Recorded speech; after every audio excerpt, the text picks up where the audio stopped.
wala ako. Babawi ako sa kanya. Babawi ako. I want to rebuild our family here. Di ba kaya nga ako nag-apply ng trabaho. Gets kita, friend. Huwag ka muna magmadali. Mag-focus ka muna sa work mo. Huwag mo munang ipilit yung sarili mo kay Jessica. Oh, Please wait for the right time. kailan pa yon?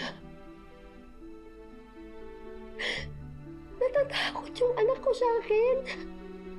Kailangan makagawa ko ng paraan para makausap ko siya. Para maipaintindi ko sa kanya na yung firma na yun ang dahilan kaya nagkaletse-letse yung pamilya namin. Ayokong katakutan ako ng anak ko habang buhay.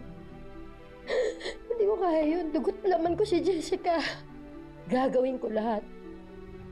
Kahit wasakin ko lahat ng pader sa ospital na yun. Makausap ko lang ang makita ang anak ko.